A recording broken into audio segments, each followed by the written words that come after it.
One, and we are recording with Joseph, motherfucking Ted a great American introduced to me through Dale Comstock. Dale, as everyone knows, has been on here for the last several weeks in a row, going through his book American Badass chapter by chapter.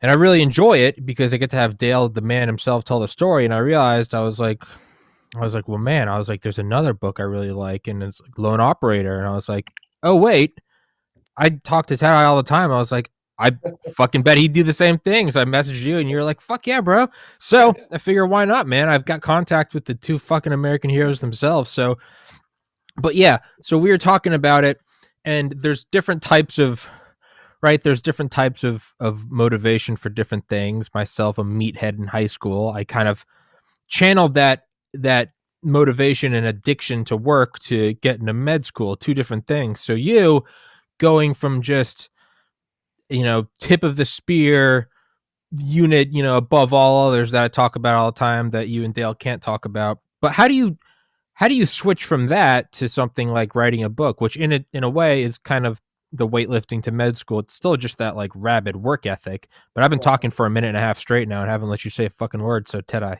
Yeah. take it over. Yeah, man. So when I was actually on Dual Survival, I was approached by a publishing company my second year on the show. And they're like, hey, we want you to write a book, an autobiography. And they were going to pay me an obscene amount of money up front. And I'm like, okay. So, of course, I had to go to Discovery to get permission. And, lo and behold, the powers to be didn't want me to write one. So that kind of sucked. I don't know why, but anyway, Yeah. I am no longer under their evil influence. So I basically was sitting one day, and I don't really remember, Tom, to be honest with you, what it was. I was watching TV, and I don't remember what it was. A story about somebody. I'm like, you know what? I'm gonna write my book now. And I started calling some publishing companies, and I ended up talking to John Kohler, who is the CEO of Kohler Publishing, who published my book.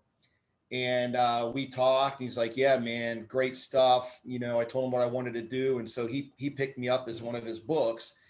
Because you can either self-publish, Mm-hmm. excuse me, or you can be brought on by a publishing company, and they do a lot of help. Like they helped on the cover of the book, and Mm-hmm. I mean the layout, everything, stuff that I'm really bad at. Yeah.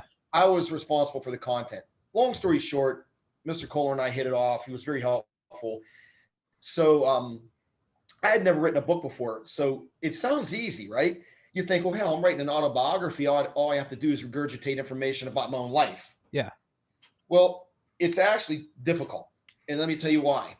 Because you only get so many words per chapter, about 6,000 words per chapter. So you have to be able to condense events into very short, explainable, understandable tidbits.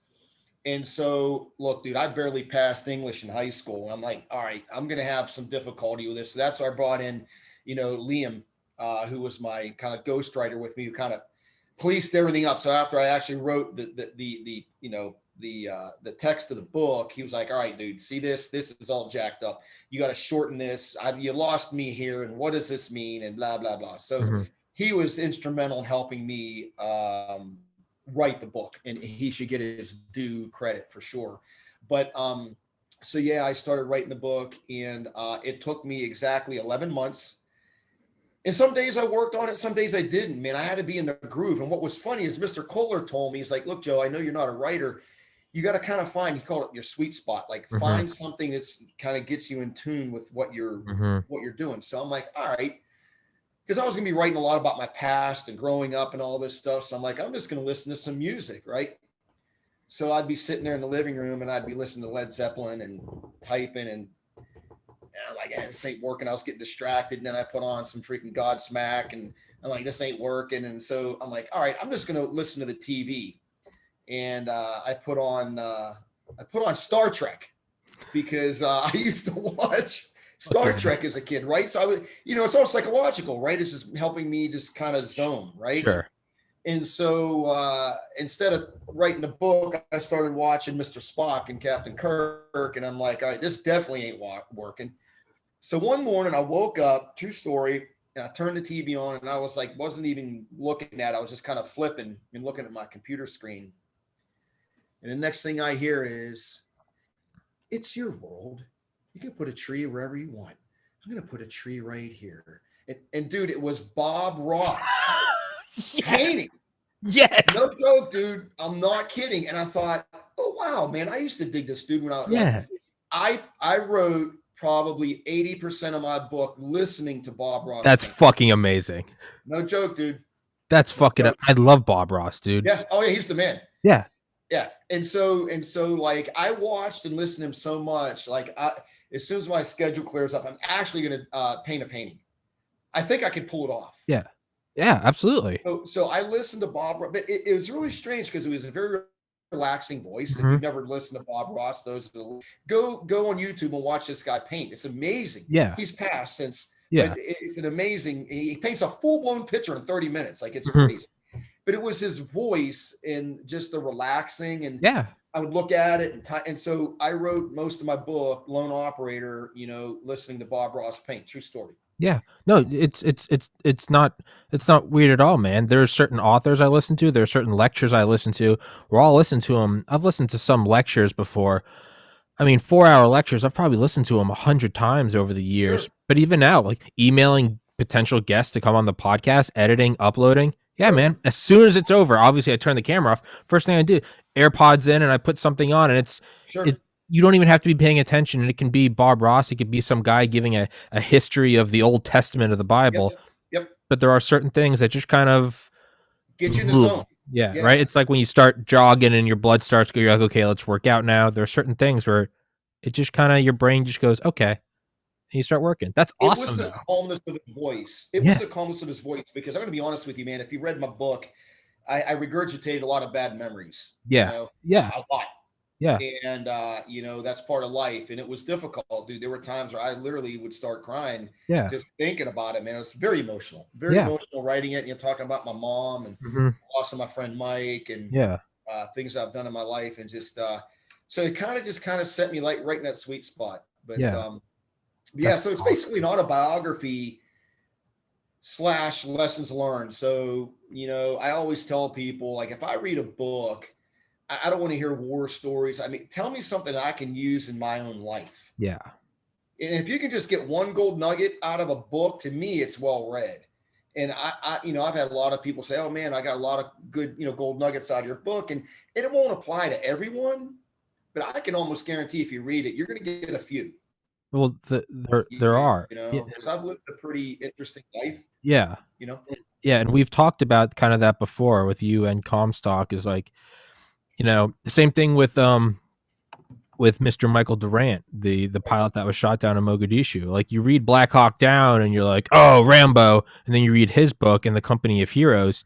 And it's the entire thing is this like psychological thing. You wouldn't even know if it takes place in Mogadishu or if it takes place in Kansas, but there are take homes from it, from his. And I talked about this with him on episode 95, is about like, don't give in to false hope, because that will in the end hurt you. From Comstock's, I took away a lot of autogenic conditioning. From yours, above all others, I took away from the first chapter. And I've told this to you before on the phone privately I remember I was telling you one time about something about me not giving up. And I was like, well, and I basically, I told you your story and you were like, touche. But like the first chapter of your story is, I mean, to me, is like the most intense version of don't give up ever. I mean, truly ever. I'm not just saying that to kiss your ass. I mean, ever. And it's one of the things I always fall back on when I'm like push forward. I'm like, just kind of that will to survive. Right. Yeah. Yeah.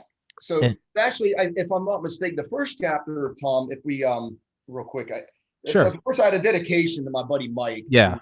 Who, he died in a helicopter crash. Dale and I were both there. Yeah. And I dedicated my book to him.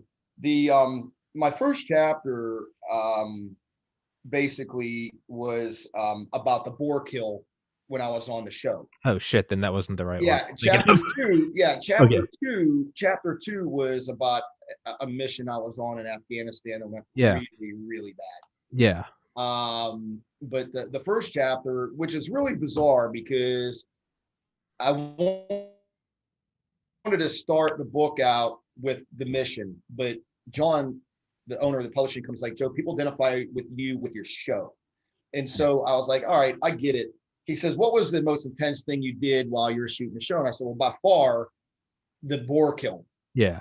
And because I killed it with I stopped it with a spear, and then I killed it with my knife. And it was actually voted the number one. Discovery made this big, long montage of all the animal kills on the show, like the top 10. And mine was number one. And it was really bad because they actually, the lawyers at Discovery had to watch it, I was told.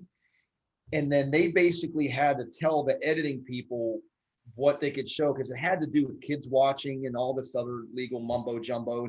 And they even said that even during that episode that, graphic hunting scene and all that crap. But they edited out a lot of stuff. Even when I watched the original after it was done and they showed the camera, like, hey, check this out. This is as good as it gets. A lot of the blood spraying out because I stabbed it through the heart. It was like, they edited all of that out. It's for kids. Yeah, sure. And I mean, so, matter of fact, one of the cameramen had blood all over him, and he was standing like 10 feet away. But anyway, it was a really graphic hunting scene. It was on one of the Hawaiian Islands. And what's really actually a kind of a cool behind the scene thing is when I said I wanted to hunt a boar with a spear, they had to call the insurance company and say, hey, is this dude covered to hunt a boar in case he gets hurt? Because I had this massive insurance policy on me through Lloyd's of London. I was told it was like 50 million. I don't know how, anyway, a lot. In case I got hurt, that money went to Discovery for loss of advertising revenue, which I understand. I get it. Yeah. I get it. And so big money game. So they had to find out if it was all right for me to do it, and they cleared me hot to do it. And if you watch that episode, what you don't know is we were laying there for probably 6 hours. And the producer was laying next to me to my left, and the cameraman was there, and he leaned over and he looked at his watch and says, dude, we got about 30 minutes of light left, and that's it. It's a no-go. I said, Roger that. Soon as he said that, like 10 minutes later, you could start hearing this thing, oinking and walking. Yeah. And then you can smell them because they have a really bad odor. And so could smell it coming, could hear it coming anyway. And I set some snares up, and I set up this fence to kind of funnel it into this kill zone. And I snared it, and I went up, and my adrenaline was pumping, dude, no doubt. Dangerous animal, right? Ain't like I said on the show, you're not shooting a deer with a freaking bolt action rifle at 200 yards. This is up close and ugly. And so I tapped into some, tenets of CQB, speed, surprise, violence of action, got my mind right, and that was it, and executed. And it was very quick. If you time it, lasts about 7 seconds from the time I spear it and it kind of drops on its front legs. I throw the spear down, I take out my knife, and I jump on its back. Actually, I stabbed it twice. They only show me stabbing it once. The first time I stabbed it, I missed its spinal cord. And dude, I ain't joking. When I stabbed, I had a huge knife, my Surf Tac 7. It looks like a freaking gladiatorial knife. It's huge, heavy, right?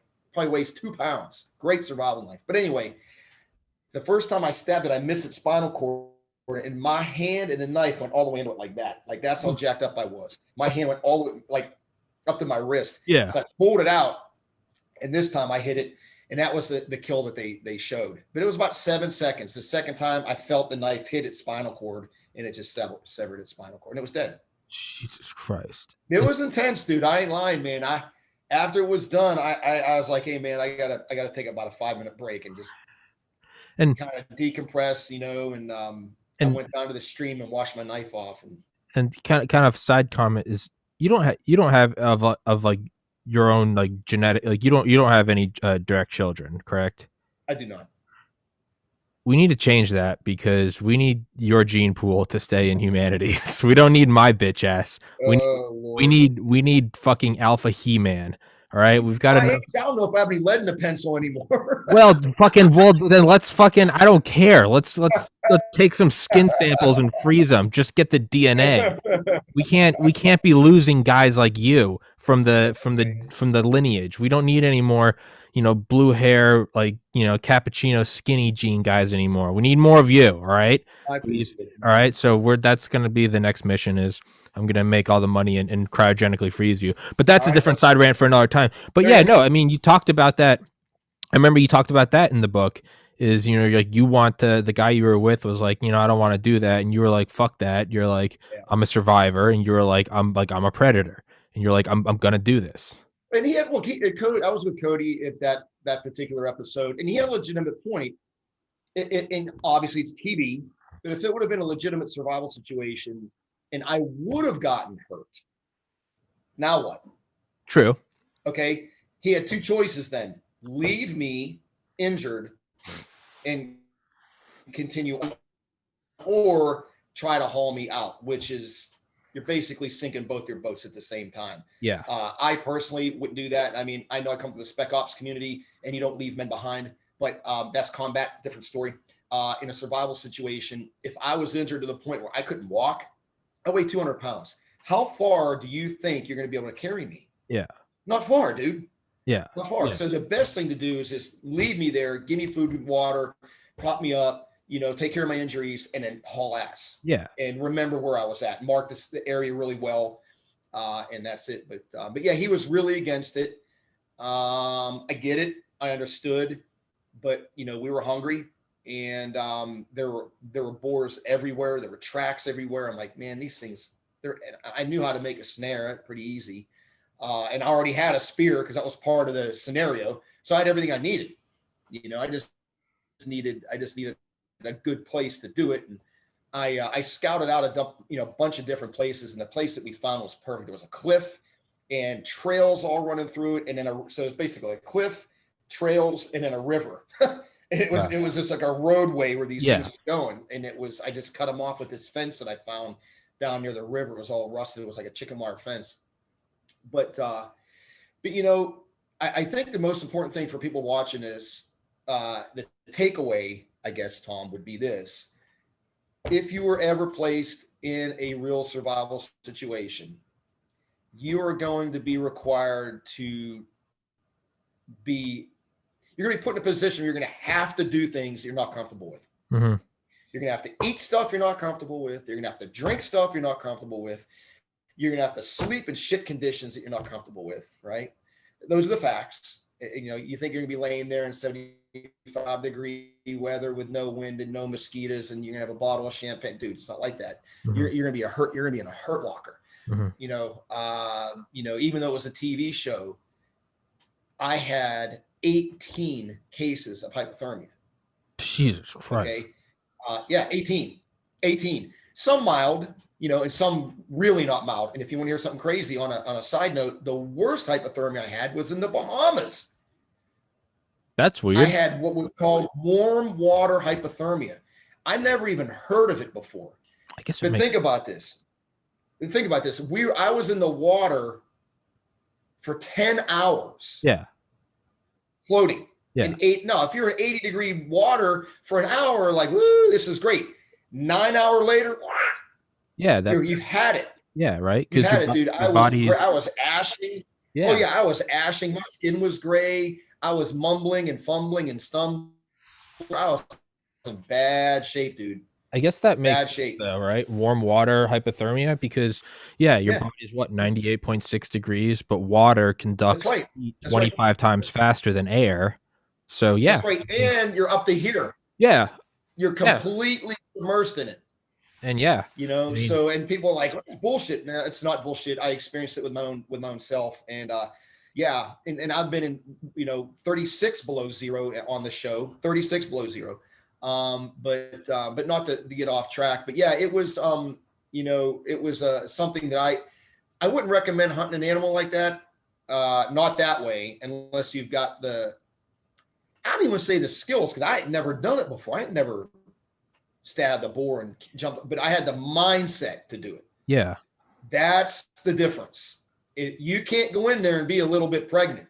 Yeah. Like, you're either all in or you're all out, because that animal is gonna tear you a new asshole. Okay, they're extremely dangerous. Matter of fact, as you know, the Spartans used to paint pictures of boars on their shields because they respected them so much, because they were such tenacious animals and so hard to kill. So it was daunting, and I ain't gonna lie to you, dude. I was a little intimidated. You know, when I heard that thing coming, I'm like, please God, don't let this thing be like over 300 pounds. And it wasn't. It was like 200. It was a medium-sized boar. It wasn't giant good, because they get huge. Yeah. But people that are listening right now, the takeaway is that, you know, it's not so much the skill. I mean, stabbing something with a spear, okay, it's the mindset. Yeah. It was the mindset that got me to the finish line. Well, yeah, and if I may, just thinking of this takeaway right now, is you could kind of look at it in a less literal way, of, you know, killing a boar and being in a survival situation. I'd say let's take away like the core elements. Like, when you're in a situation where you have like less than adequate resources, you kind of have to step up and take what would you say earlier, the exact words you said, there were boars all around us. Okay, so let me just try to put that in my own like analogy. Okay, like doing the podcast, working at a liquor store, living above my parents' garage, and they want to retire soon, and I got to get the fuck out. What's something that I wasn't 100% comfortable with? And it was finding someone to invest in the podcast, because I was like, I don't fucking want anyone to do with it. It's good. They're going to get involved. And well, the boar was, and I'm making this up on the spot, so excuse me. But like the boar is like, okay, I made a video, and it's episode 150 something, where I'm asking for investors and explaining why somebody bit, and now it's working, and now I don't have to work at the liquor store. Right. But that whole thing was very uncomfortable, because I'd never done anything like that before. You know, I'm going to sign this thing over. But I'm just thinking, like, that's the boar. Now I could be safe like Cody and be like, I'm going to stay at the liquor store and I'm going to stack my minimum wage cash. Right. Or it could be, there's the boar, and it's like, it might kill me, but it might be my ticket out. That's right. So I would say there is a takeaway, and it's not just literally killing a boar. It's find your metaphorical boar. Sorry for that little side rant. No, but it's a risk. You know, I always talk about risk management, and, you know, especially in these trying times, you know, you've got to look at everything in a holistic way and kind of weigh the pros and cons. You know, kind of like, what was the pros and cons of killing the boar? Well, I'm going to get full and have a lot of food, or I can get gored and, you know, tore up. So I was going through all this process of the pros and cons, and the pros outweighed the cons. The only con was me getting hurt. Pretty much, that was it. The pros were many. Yeah. So, you know, right then and there, we had long-term food. We could bring food with us. I mean, so anyway, but you can definitely apply that to life, because, you know, everything's a risk now. Everything's risk management. If I do A, what's going to happen with B? And I think a lot of people need to really take that into consideration. Yeah. These days. Yeah. I mean, because really nobody really knows what the future holds. But what I will tell you is that the you know, knowledge is, you know, power. Albert Einstein, one of my favorite quotes is from Albert Einstein: the only source of knowledge is experience. You know, and so and not to segue into anything else, you know, the course that I'm running, the WETC course, it's training course. And so, you know, this is a perfect example on why I'm doing this, because I have all this knowledge, right? I've got this knowledge, and I don't want to go to my grave knowing, you know, millions of dollars have been spent on my training, and I never really shared it with anyone. You know what I mean? And so those that are listening, if you go to my Facebook page, Warriors Edge Training Course, Spartan Americana, I talk about it, and it will give you the skills to go after that boar, right? Okay. Metaphorically, right? But the boar is not the boar. It's life and everything that's going on. I'm going to give you the confidence and the skills to do that. And it's a hands-on course. It's 3 days, 2 nights. It's here in North Carolina. And but yeah, that's an excellent part. It's a lot of people, as you know, Tom, they lack confidence these Mm-hmm. days. I mean, I think we all do in some form. Mm-hmm. And having confidence is like a cheap insurance policy. Yeah. You know what I mean? Yeah. Yeah. And I've talked to you about Wet Sea before, and obviously we're gonna do several. I mean, like with Dale, we're going to be doing successive Sunday episodes about Lone Operator, but as well as Wet Sea. But yeah, that is. I'll put the description, or the link in the description, sticky in the top comment. But yeah, no, we've talked about it before, and it's kind of it's almost had it's kind of Fight Club-ish. It's like, do you want to step away from just vanilla man 9 to 5 cubicle, and it's like, do you want to you know you want to kind of go learn to be the killer, and like not in like but in like the best possible sense, where it's like guys grow up in, so it's like me, suburban Atlanta. Like there's a reason why we gravitate towards stupid shit, and it's like because there's that certain like test of masculinity that traditionally men go through that we never did. It was like the toughest thing we did was play like dodgeball, and so there's that. And that's the course Ted Eye's offering, is basically it's a 3-day, just like you said. I mean, Ted Eye's not, he's the $60 million man. I mean, you've been through training that you can't even talk about. You don't even have to relay all of that. You don't have to make people Jason Bourne, but there are a lot of people where, I mean, it's almost like, it's like a Boy Scouts for men. It's like, just kind of go learn the basics. It just kind of had to nut up. And we actually have women come to the course too. all So right. All right. yeah, which is fantastic. Matter of fact, the one lady that we're speaking to right now, she's bringing her 16-year-old daughter. Fuck yeah.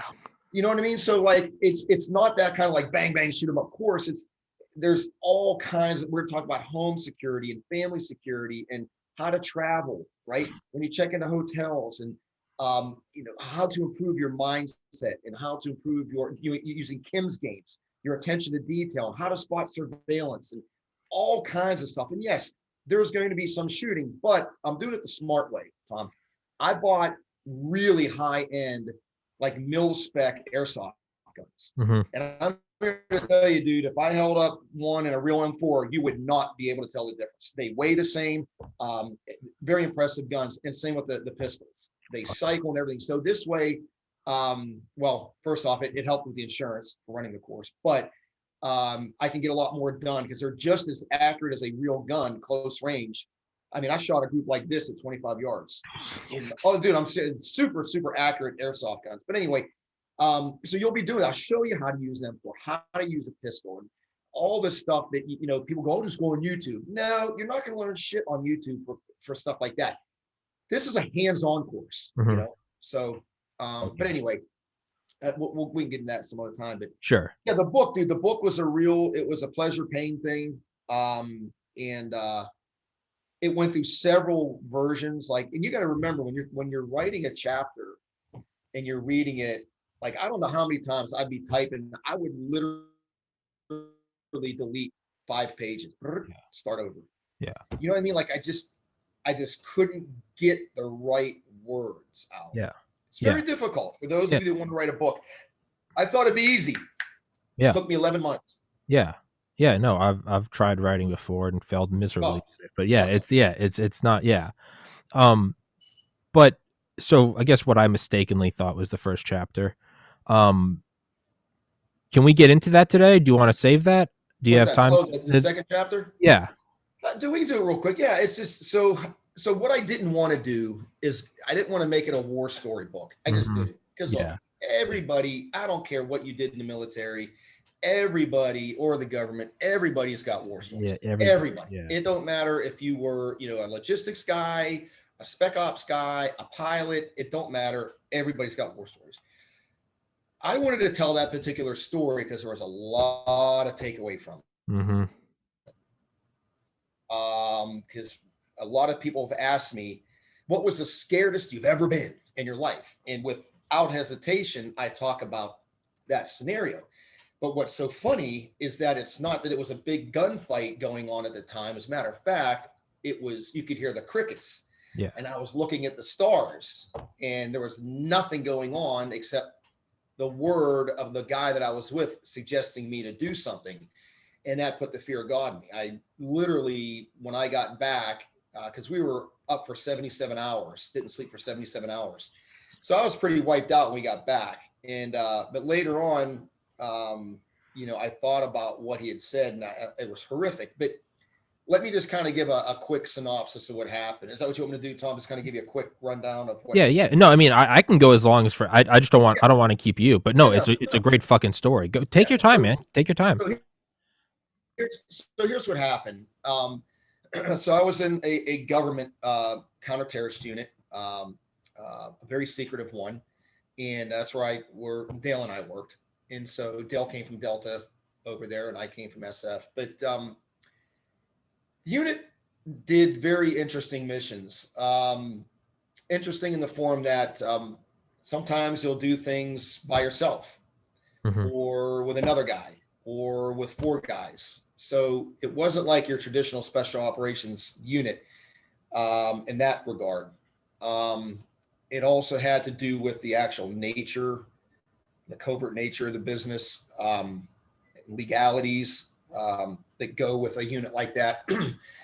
But anyway, so we got a call that there was an individual that we had been looking for quite some time. Couple of years, actually 2 years, I think it was. And they found out where he was. Not going to say how they found out, but found out where he was. And it was in the middle of the day. And this is basically called a time sensitive target, right? Where they say, hey, we know where Tom's going to be. He's at 123 Main Street, and he's going to be there for 2 hours at a meeting, and then he's gone again, right?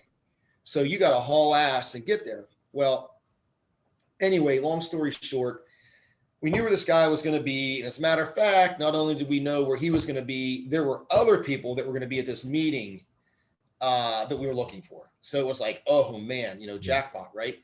So we were just going to call in a JDAM and do a battle damage assessment and be done with it. And it was way out in the middle of nowhere. Doesn't matter where it was, but so what we decided to do was just two of us were going to go in. We were going to get dropped 2 train features away from the target, and on the top of this mountain, call in the strike, watch it, make sure everything was copacetic, we're good, do a battle damage assessment, and extract. Pretty freaking unsexy mission, but the job was going to get done. And we chose to do a kinetic strike for various reasons. Don't need to get into that whole reason, but that was the only option. And so, long story short, the guy I was with, we infilled in the day. Bird took off. We didn't go very far and started taking fire. And it was from a real long ways away. You could tell the rounds were coming from several hundred yards away at least. And obviously you're compromised right from the get-go. There was no way we're going to make it to where we're going. But the challenge was where we were and the fact that we were now under fire. They didn't want to bring in a bird at another Mogadishu, so to speak. Not the same scenario, but same situation. They didn't want to bring in a bird and have it shot down. I mean, you can go back with this, SEAL Team 6. That happens. All the bird gets shot down, and another bird gets shot down. Now you got a giant clusterfuck. Right?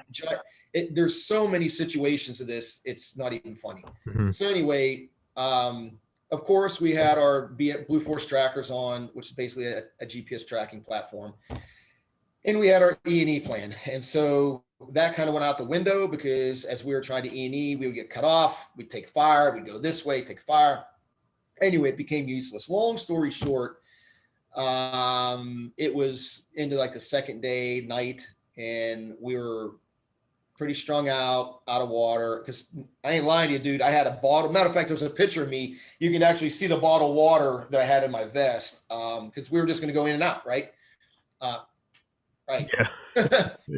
Murphy showed up. So anyway, dehydrated. I ate 2 power bars, that because I just had it on my shoulder just to eat. But anyway, long story short, only had 1, 2, 3, 4, 5 magazines. And because we wanted to travel light, right? And so we weren't really going to be engaging anyway, just to observe, report, leave. And anyway, this night, the second night, the guy I was with, Matter of fact, former Delta guy and was in Mogadishu. Stud, great guy. I remember him he asked me, it's the way he asked me that, I won't say freaked me out, that just rattled me to the core. Very calmly just said, how much ammo do you have left? And I just said, one magazine. And he said, no, like how many? So I took the mag out of my gun. I said, I got 7 rounds left. And he said, just put one in your pocket. And at that time, I didn't really understand what he was saying. I was tired, right? Hadn't slept. We weren't hallucinating tired, but we were, you know what I mean? Like you felt like shit, your hair hurt, like just, anxious, strung out. Yeah, just really bad, dude. Felt like you were drunk. But Yeah. So I did. So I put this round in my pocket, and then we started moving again, and it hit me what he was telling me. And here's the deal, everybody goes, I'll just kill myself, I'm not going to get captured. Well, you know what? That was a reality. We were out of ammo. There was a significantly larger force after us. At one time, there was probably 16 dudes, 14, 16 guys, something like that. From what we could tell, being captured was not something that, they're not going to treat you well. You're going to end up on Al Jazeera's Funniest Home Video getting decapitated. Yeah. And I just didn't feel like that was an option. And, I'll be honest with you, sit here this day, like, could I have done it? I don't know, man. I don't know. I'd like to think that I would have gone out fighting. But that was the scaredest I ever was and I'll tell you how bad it scared me. To this day, I don't hunt. Yeah. Yeah. And because I remember you, and like my dumbass, who I don't hunt, but like my dad and his whole side of the family does. My dumbass, I remember a year ago, I was just trying to hang out with you and Dale. I was like, hey, you guys want to come hunting at my lake house? And I remember you were like, nah, man. And me being a bitch, I was like, oh, I don't think Ted-Eye likes me. But then later talking to Dale, I remember Dale was like, Ted-Eye doesn't hunt. And then I talked to you, and you were like, I don't hunt. And you're like, because you're like, I don't have anything against it. It's not some vegan shit. You were like, I know what it's like to be hunted. Yeah. And I was like, oh, yeah, dude, no, I have and if I had a hunt, of course, sure. For food, but just for the sport of hunting, yeah, I know that feeling, and I can tell you it was very claustrophobic. Yeah. I kind of felt like the walls were closing in on us. Yeah. There were no walls, it was in my mind. Yeah. I just felt like the walls were closing in on us, and I could tell by the look on the guy's face that I was with, who was a seasoned combat veteran, way more than I was. I could look and kind of see he was kind of like, yeah, dude, this is probably going to be the end of the game for us. Yeah. And I'm like, damn. And then of course, everybody thinks, oh, I can tell you what the first thing that went through my damn mind, because I was married at the time. Like, I wish I had more fucking life insurance. That was the first thing I thought about. Is that crazy? No, not at all. But that was the first thing I thought about. I wish I had more life insurance. And it wasn't, I didn't have kids. It wasn't like, it was just, I was mad that it was all going to end on some remote mountain in the middle of fucking shithole country, for me, it was kind of like a wah, wah, wah. Yeah. Like, wah, wah, wah. Yeah. Like, really, this is how it's going to go out. And so, but, not to give the whole story away, but what happened was that next morning, we had come to a wadi. I don't know if you know what a wadi is. It's basically like a washed out riverbed, and the sides are usually pretty steep. Mm-hmm. Well, this was about 80 feet deep. There was no climbing down it. There was no jumping down it. And it went in one direction and the other for quite a while. And we were on the radio with the bird. And I don't even know to this day if this guy broke about 99% sure, because we were still engaged with, in a running gun battle with these assholes. But long story short, this pilot flew in, a former Task Force 160 guy. Not going to say his name. He knows who he is, and I thank him. Flew in on an Mi-17, because that's kind of birds that we use. I don't know if you've ever seen one of those huge Russian helicopter clamshell comes off the back. But anyway, flew the bird in almost backwards into this wadi. And I'm not kidding, dude. I could still hear and feel the pressure from the blades because this thing was coming in like that and the blades were up here and we had to jump into the ramp. Anyway, long story short, dude, the guy, if it would have been 30 minutes later, it would have been over.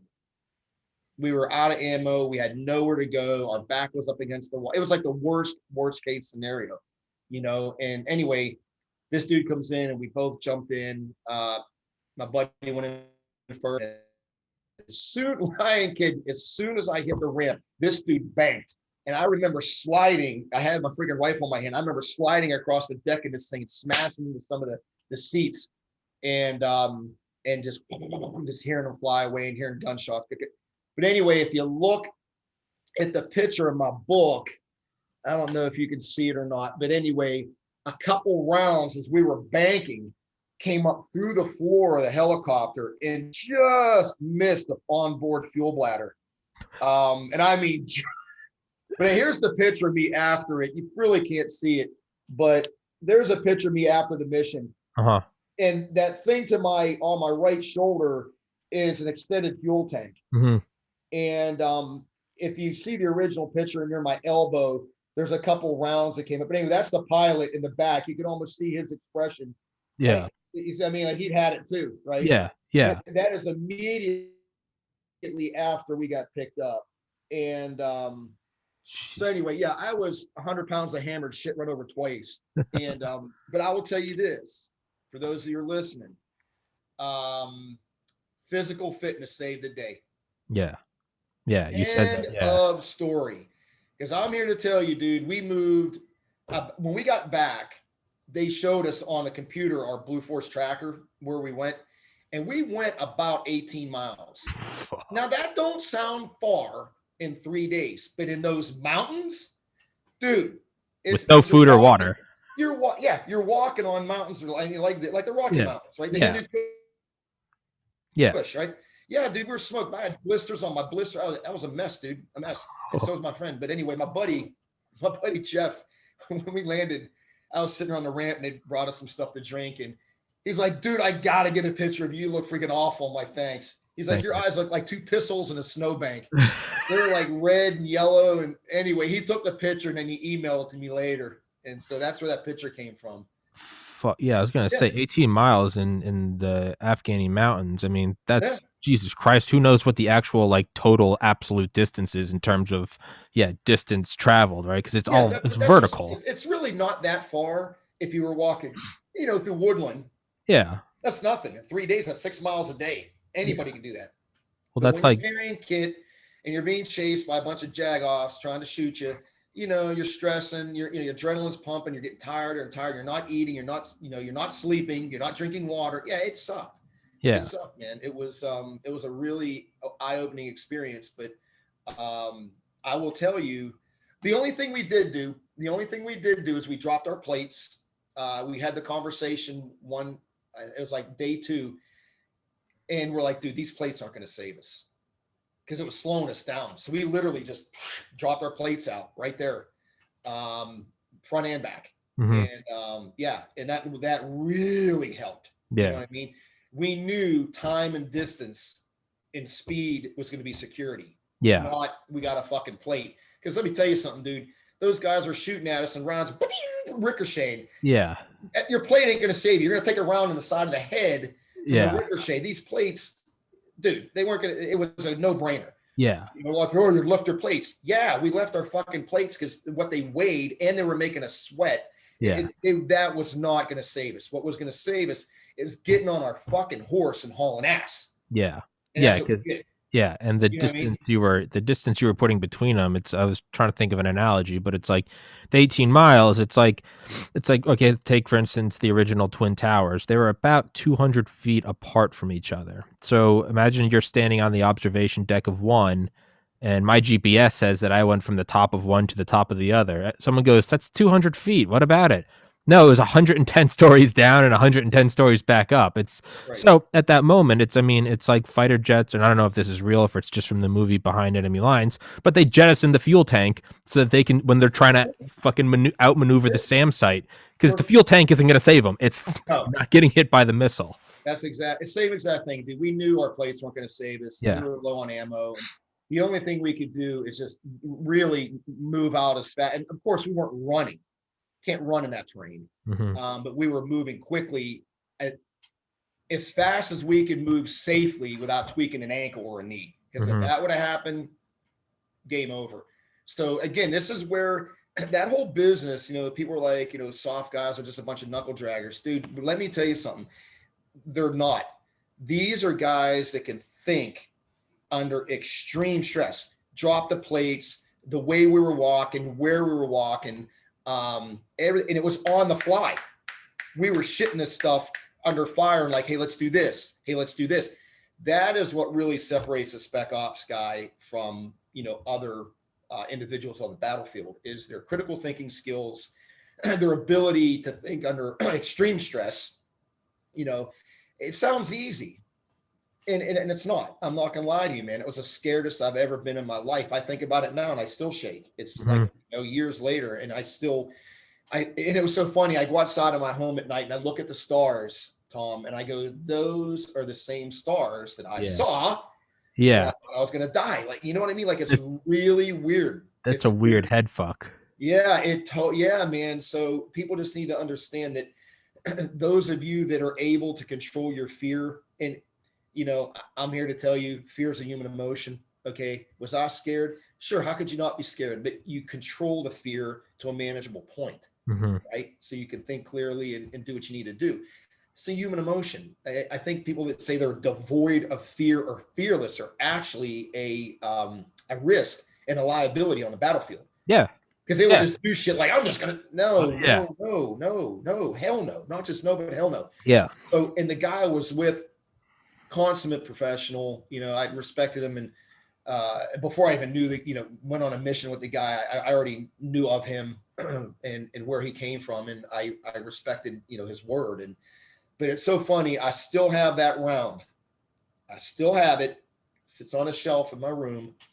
It's just a reminder of like how things can go from like, hey, what a nice day, to, oh shit, I may have to shoot myself. Yeah. But also, like, you know, like also the inverse though. You could say I went from a point where this thing was my vessel out of this reality to now it's on the shelf in my home.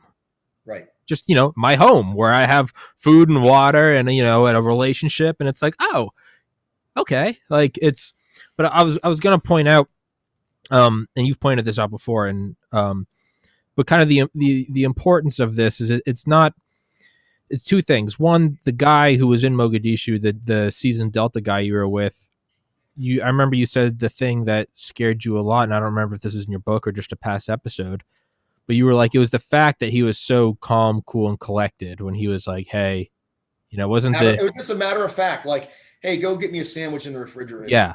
Yeah. Hey, Tom, go get me a sandwich. Hey, Tom, send me the link when the video's up. Hey, Tom, put a bullet in your pocket. Yep. Just very like, it wasn't hysterical. It wasn't. Nope. And then the other thing was, so this guy who had also been in Mogadishu, and, you know, to refresh everyone, you know, so you had Delta go into the target building, and then you had the Rangers at the four corners around it. And then, you know, when it all did go to shit, you had the 10th Mountain Division with the Malaysians and the UN. They all came in and did it. What you two were in, what Dale was in a unit where it's not Delta, it's not DevGru. There are no backups, not because they can't be supplied. I mean, the U.S. military can go anywhere. Right. You don't exist.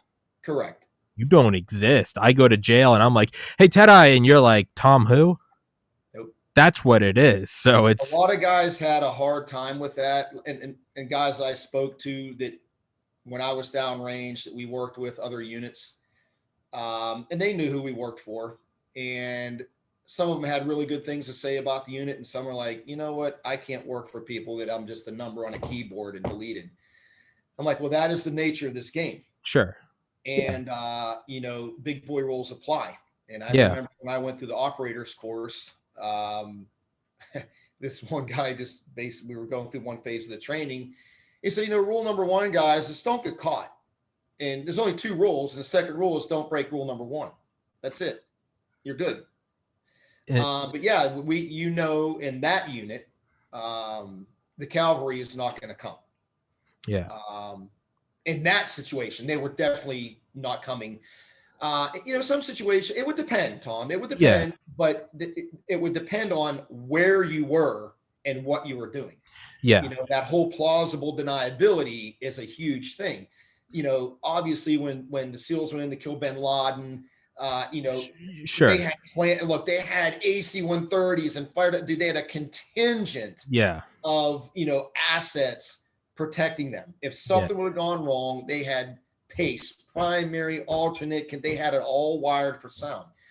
The unit that Dale and I served in, dude, they had a bottomless bank account. Bottomless. But that's not the way that's not the operated. issue.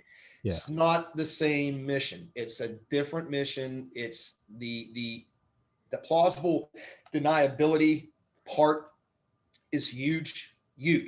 And so that's the way that game is played. And some guys are like, fuck that. I'm not. Yeah. It's. I liked it because that just amped the freaking stakes way up. Like, wow, you're telling me if I get rolled up somewhere, I'm fucked. Oh, fuck okay. Yeah, let's play. Yeah, let me give this a go. Let me see if I can pull this shit off. And dude, it will. And Dale will tell you the same thing, that the missions that unit does, he said it many times, and he was in Delta for what, 10 years? Mm-hmm. Did the Modelo prison raid? Yeah. He said many times the missions that we did in that unit were way more dangerous. Oh, he's told me that. Delta. He's told me that. He was like, I remember when I got into Delta, I was like, oh, I'm at the top. He's like, and then I found out about this thing, and I was like, Delta who?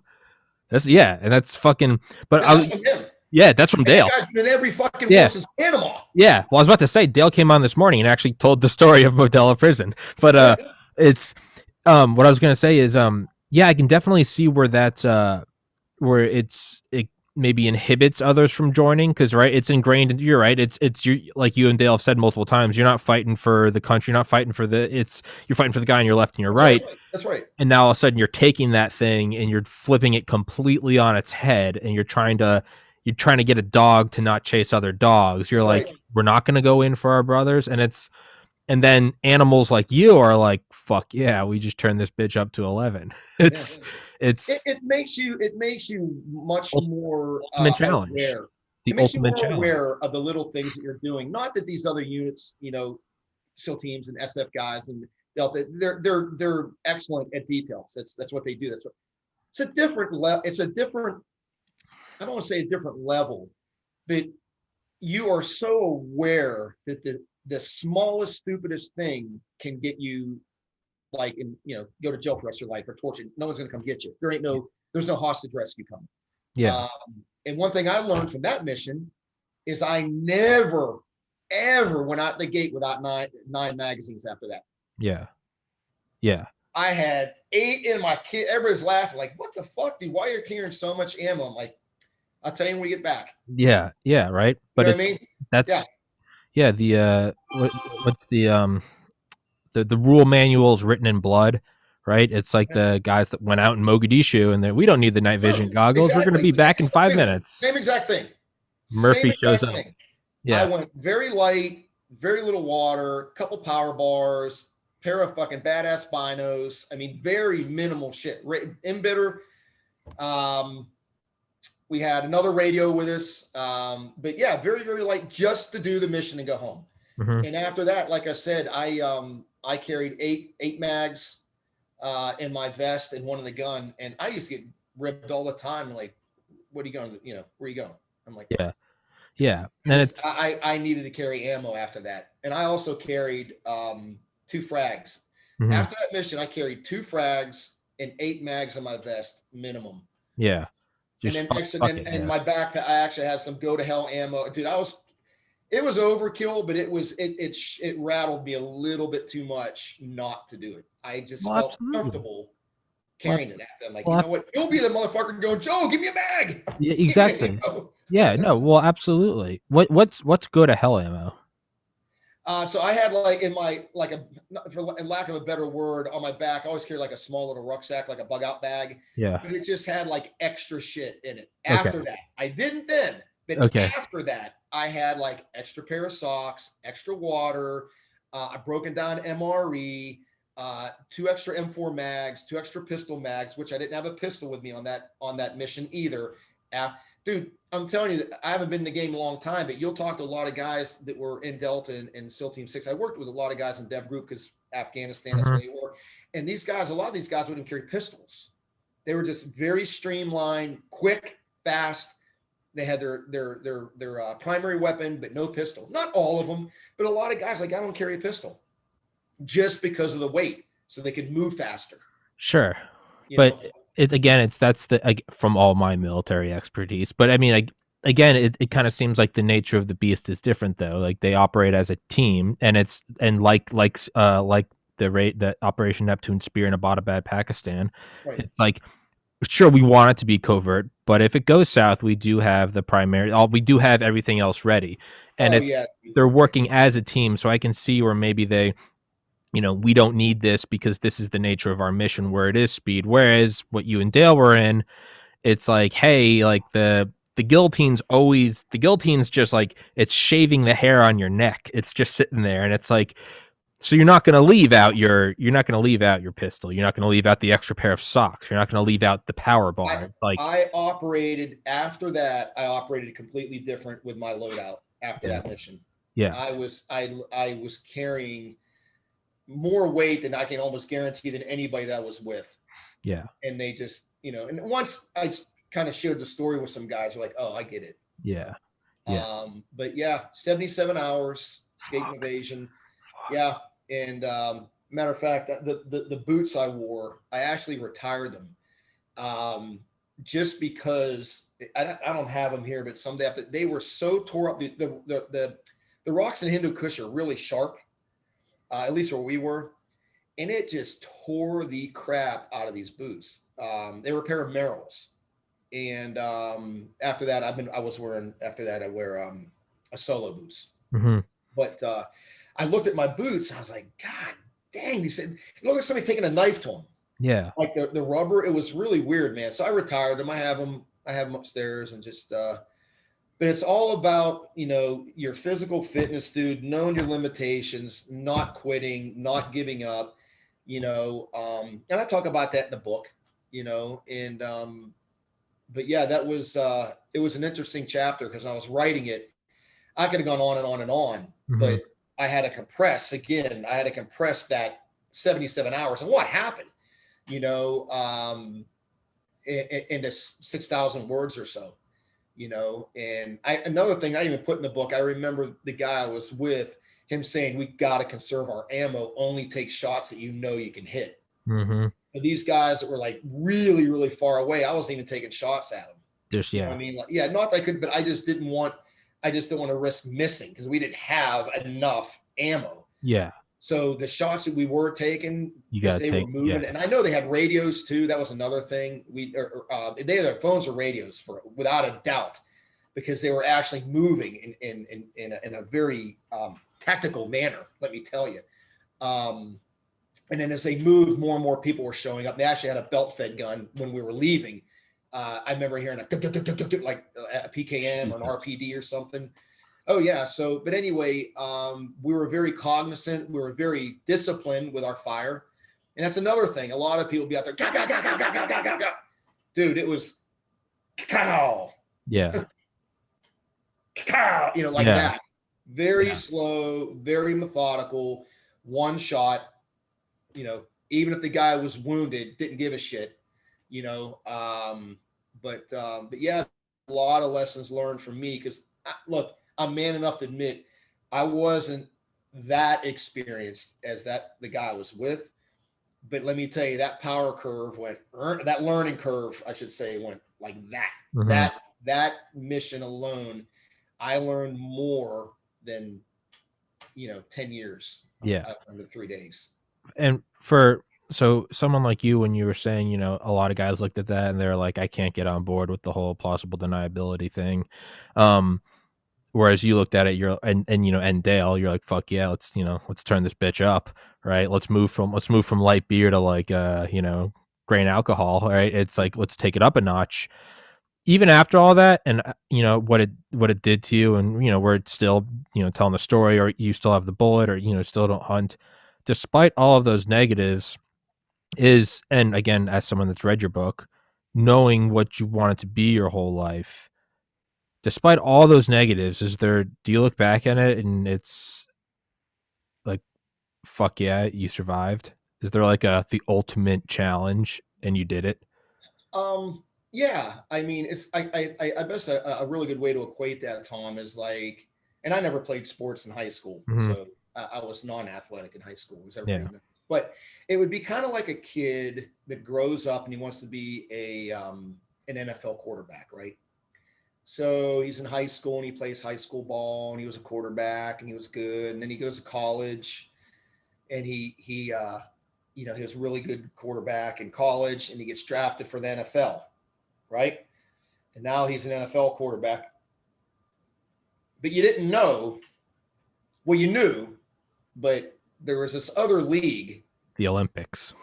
this other league, call it whatever the hell you want to call it, but it's kind of like a unicorn, like, yeah, I kind of heard about that and don't really know a whole lot about that and never met one of those guys, but you knew it was there.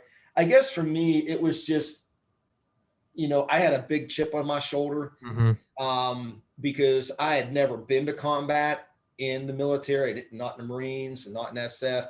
I mean, I went to Haiti for Operation Uphold Democracy and Maintain Democracy, but I mean that wasn't quote unquote combat at all. But I had a really big chip on my shoulder. It's like, why would you want to be that quarterback? Because I played as a kid. I want to be a commando, and I went in the Marines. I was in Force Recon. Made in the Force Recon right out of infantry school. And then got out of the Marines and went back in the Army. Like, here we go, we're going SF, and still not getting a chance to play. It's like I needed to check that block. Mm-hmm. That all of this shit that I've wanted to do, I could do it. Mm-hmm. That I could do it and survive it. And that's why when the opportunity came to try out for the unit Dale and I served in, it was an absolute fuck yeah, I'm going to do this, because that unit, that's all they do. And there don't have to be a war on. I mean, they're at war 365 days a fucking year. Yeah. End of story. Yeah. Yeah. And they're not handing out cookies at Walmart. Yeah. They're a direct action unit that fucking goes and hunts down assholes. That's it. Yeah. That's what they do. Yeah. And they do it in a very unique way. Not going to elaborate on that, but in a very unique way. And the stakes are really high. And it was like, man, I went from, college, I passed the NFL and went straight to this, so I had this chip on I didn't serve in the other units, like where Dale came from. So I had a really big chip on my shoulder, because when I was there, a large majority of the guys in that unit are former guys from Delta, SEAL Team 6.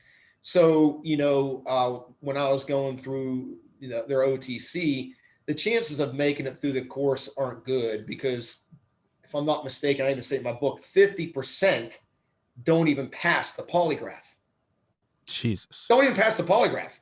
And that's the difference between units like Delta and SEAL Team 6 is you have to have in those units a TS SCI, top secret, sensitive compartmentalized information clearance. It's the highest clearance you can have. The unit Dale and I served in, you had to have that, and you had to pass a very stringent polygraph. Jesus. Stringent. Yeah. It's nothing was off the table. Yeah. Nothing.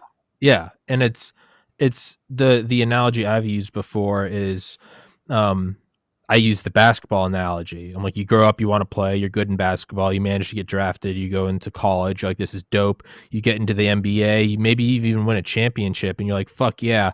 And then there's something, and it's not even every year. It's the Olympics, and it's like, imagine if the Olympics were secretive, and you're like, what is that? And you find out about fucking NBA championship. You want to go be on the dream team. You want to play with Magic Johnson, Larry Bird, Kobe Bryant, Michael Jordan. That was it. And you're like, what is that? And you're like, they don't even meet every year. It's every 4 years. And you're like, what? They play other nations. And you're like, what the fuck is that? It is the pinnacle. It's the Mount Olympus. And like you said, that would be like, because where they normally take from are from DevGru and Delta. You were saying it's like, that would be like you It's were like in a college. basketball team full of Michael Jordans. That's what I'm That's saying. It's what like that's what I'm saying. It's like so. It's like the dream team takes from the NBA, and it would be like if you were in college and you were like, I never played in the NBA, but now you're right. getting this invitation to the dream team. You were That like, was me. you were That like, was fuck it, let's go. yeah. Oh, exactly.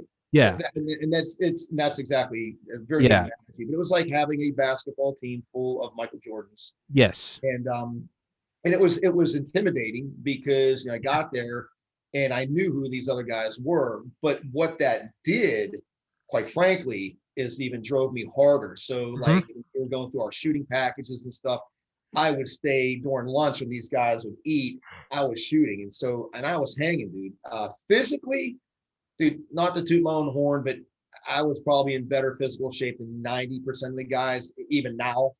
I've always, once I got out of SF, and I've really cranked my physical fitness. And dude, I don't care if somebody's listening and saying, yo, you're bragging. You know what? I fucking work hard at it. Okay. I yeah, work out 5 days a week, and I work out like I'm not going to get a chance to work out tomorrow. Matter yeah. of fact, as soon as I'm done talking to you, guess where I'm going? To the You gym. go work out. Yeah, I'm going to the gym. yeah, So yeah, and dude, you ask anybody, ask Dale. yeah, Dale's worked out with me. He'll tell you. And that dude has done it all. Bodybuilder, Delta operator, SF, yeah, the unit I was in, he's got a doctorate, yeah, I'll tell you, yeah, I'm probably one of the most physically fit guys he's ever met in his life. And I work at it. The point I'm trying to make is I was good there, like, physically easy days. Matter of fact, I was actually chosen for a specific mission.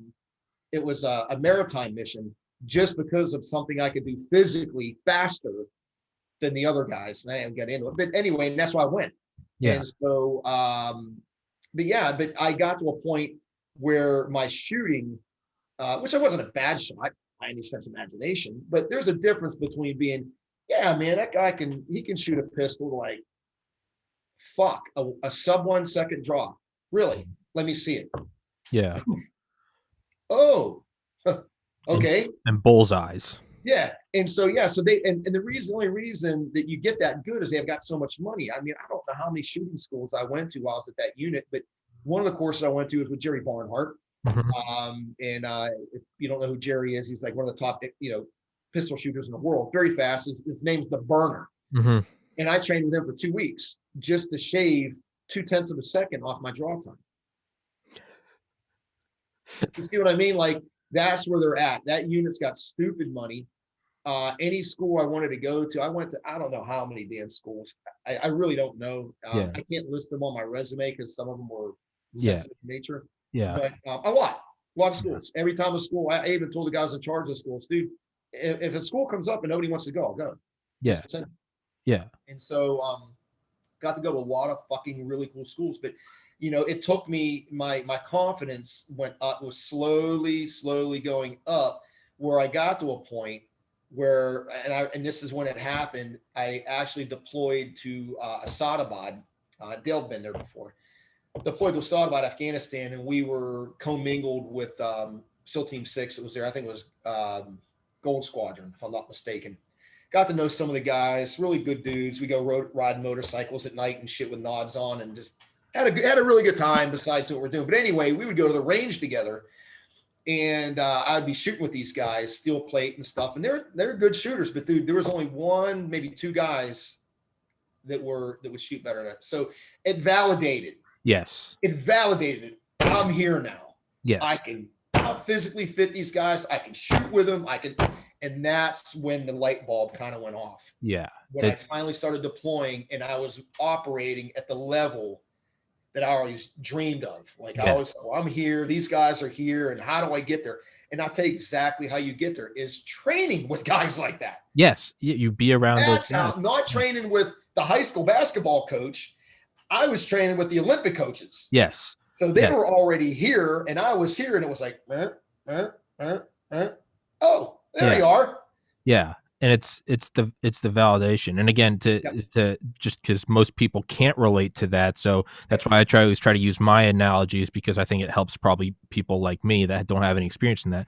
I look at it as like, I've talked about it a million times on this podcast, how I was just a meathead and a terrible student all throughout life. Got to college, second year, decided I wanted to be a doctor, studied really hard, got A's, and was like, that's cool, but I'm at a shitty school. So I transferred to UGA, much better school. Worked really hard, got A's, but still didn't feel like I was, still had a chip on my shoulder. So I published toxicology research, still didn't feel like I was there. So I studied for the MCAT for 9 months instead of 2. And I remember it wasn't until I was interviewing at med schools, and they'd sit you in there with like the other 10 people you're competing against one seat for. They just kind of, they'll let you stir.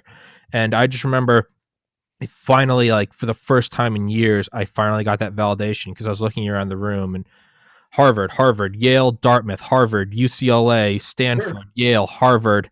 Yeah. And then I was like, okay, like I didn't get to go to one of those Ivy League schools, but I was like, I'm brushing shoulders with it. And I'm looking at their resumes, and I'm going, I scored higher than that guy. Okay, I didn't score higher than that guy, but I scored higher than that guy. And it's the Right. same where you're like, it's a chip on the shoulder, but Yeah. there's no feeling like it when you finally get there, and It you're like, causes you to perform better.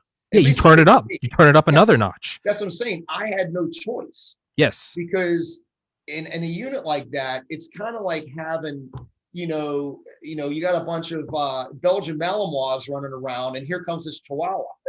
Like, dude, stay on the fucking porch, man. Like, Yeah. you know Yeah. what I mean? It's that. I mean, dude, I'm not joking. I've said this to other people. I mean, you're dealing with guys that are cut from such a different cloth. Yeah. I can't even explain it. You could smell the testosterone in the room or something. I'm not kidding. Yeah. It's No. not a bad thing. No. These are the guys you want to go through the door with, right? Yes. These are the Dale Comstocks. Yes. Those are the guys that you want to be like, dude, you're in front of me, behind me, we're good. Yeah. We're going in with like the hammer of God. Yeah, dude. Yeah.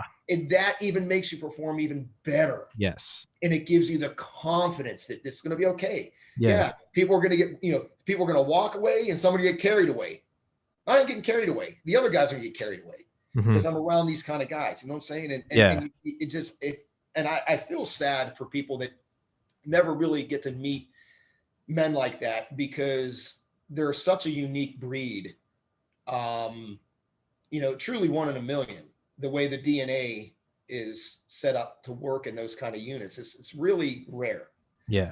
And I was very privileged and honored and humbled to just work with those kind of guys, and take that chip off my shoulder and go, you know what?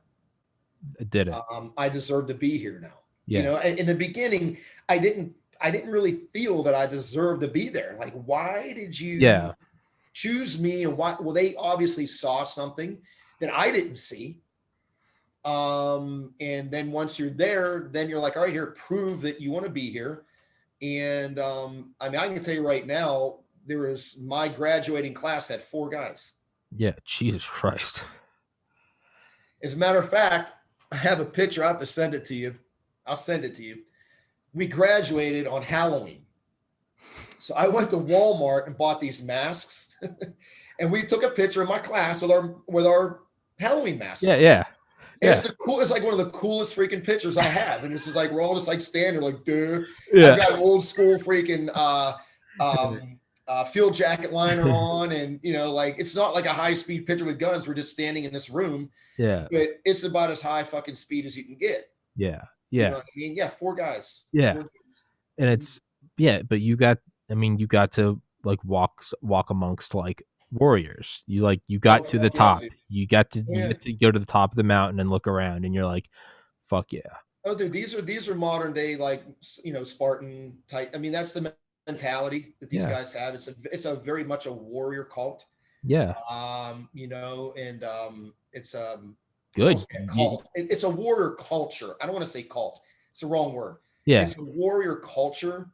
The way they think, the way they, as a matter of fact, warrior religion, maybe that would be a good way. Dude, warrior religion. I'll give you an example. I forgot about this. I was at another base. commingled with the guys from Dev Group, SEAL Team 6, and they had just gotten back. We didn't go out with them. They had just gotten back. One of their guys got killed that night. When they came back, I remember they debriefed, cleaned their kit, and they took all this guy's kit, like his vest and everything, and they burned it. Oh shit. And it wasn't out of disrespect. No, that's fucking badass. Yeah, they burned, like, I remember it was like his vest, his body armor. I think they took his plates out or something. It was like it was assault vest, and yeah, and I was like, holy fucking shit, that's like bad. That's like Viking shit. That's hardcore. Yeah. Fuck yeah. That's awesome. Yeah, I was really blown away. Because I'd never seen that before. And I talked to one of the guys later on, and he's like, yeah, it's like something we do. Yeah. I mean, but that's where you get the general patents. That's where you get the I know you're a student of Smedley Butler. That's where you get the Smedley Butlers, the Eisenhowers, the Curtis LeMays. Yes. Yeah. These guys don't dip their toes in it, and this is what they do, and then they do this on the weekend. This is what they do, period. Yeah. Fuck yeah. It was a great experience, dude. I'll be honest with you, Tom. I wouldn't, if somebody came and said, here's $1 billion, and I wouldn't take it. Yeah. It's made me who I am. I can die tomorrow knowing I've lived a very fulfilling life. Yes. No regrets. I mean, I do have regrets. Friends, well, yeah, who doesn't? Sure. My friend Mike and other, but I have no regrets as far as, like, I grew up this kid, 7 years old, playing, commando and running around the woods at night, to making it, not being athletic and having phobias of heights and water and all this stupid shit, to making it into that unit. Like it was just like, it validated why I was here. Yeah. You know what I mean? I'm not that TV guy. It was a fucking job. Yeah. Anybody can be on TV. Anybody. Yeah. I don't think just anybody can be in a unit like that. I mean, no, that was, hey, man. I don't think so. I think there's a specific type of person, and that's who I wanted to be my whole life. I didn't want to be some TV reality star. Hey, man, that happened to happen. Hey, man, that's just a fat paycheck. There's nothing wrong with that. It wasn't that fat. Let me just tell you either. Okay, well, regardless, it's a paycheck. It was nice, but it wasn't for all the bullshit I had to go through. Sure. But but I can honestly say that. I mean, and I guess maybe we can end this on a really good note. Sure. And I guess what would be is, who's ever listening, be that person you dream about. Because let me tell you, I really believe when my day comes where I have to punch out of this world, I don't want to be laying there going, I wish I would have done this. I wish I would have done that. I would have rather said, you know what? I tried out for that unit and they told me to pack sand. Yeah. I didn't make it. Okay. I didn't make it.